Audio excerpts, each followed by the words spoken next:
చిన్నప్పుడు 'గురుకొండ అప్పల స్వామి' గారి 'వ్యవహారిక ఆంధ్ర మహాభారతం' ఒకటి బాగా బాగా గుర్తున్న పుస్తకం ఆ టైంలో. తర్వాత 'నండూరి రామ్మోహన్ రావు' గారి అనువాదాలు 'కాంచన ద్వీపం', 'టామ్ సాయర్', 'హకల్బరి ఇతను రాజు పేద' మొదలైనవి.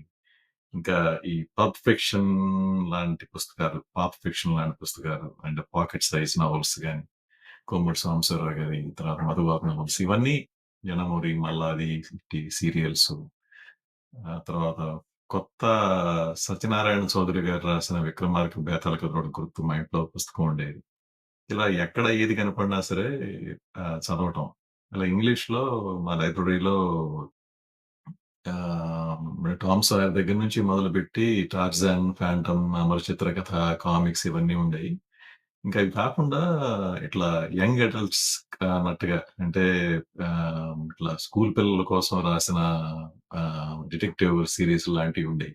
'హార్డీ బాయ్స్' గాని, 'నాన్సీ డ్రూ' గాని, 'ఎనిడ్ బ్లైటన్' రాసిన 'ఫేమస్ 5', 'సీక్రెట్ 7' మొదలైనవి ఇటువంటివన్నీ ఉండేయి.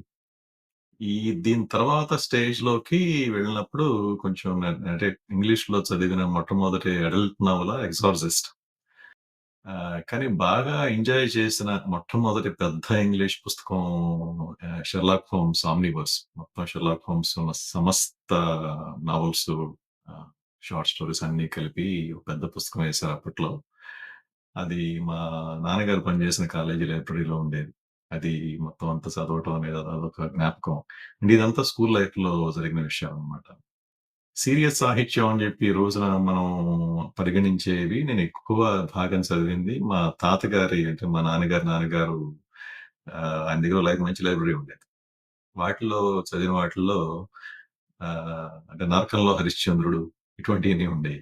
'రామాయణ రహస్యాలు' 'నరకంలో హరిశ్చంద్రుడు' ఆళ్ళ వెంకటేశ్వరరావు గారు రాసింది. 'రామాయణ రహస్యాలు' కొత్త సత్యనారాయణ చౌదరి గారు రాసింది.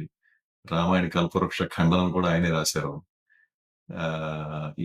ఇవన్నీ చూసినప్పుడు మన ఇతిహాసాలని, పురాణాలు ఎట్లా ఇంకో యాంగిల్‌లో కూడా ఎట్లా చూడొచ్చని. అలాగే 'ఆరుద్ర రాముడికి సీత ఏమవుతుంది', తాపి ధర్మారావు గారి పుస్తకాలు చాలా ఉండేయి. అవి చాలా వరకు చదివాను అప్పట్లోనే. మా ఇంట్లో ఉన్నంత వరకు చదివాను. అంటే దేవాలయాల మీద బూతు బొమ్మలెందుకు, 'కొత్తపాళి' అన్నిటికంటే నాకు బాగా నచ్చింది 'సాహిత్య మర్మరాలు' అనే పుస్తకం. అంటే సాహిత్యంలో ఉన్న అందాన్ని, స్వారస్యాన్ని చెప్పిన పుస్తకం అది.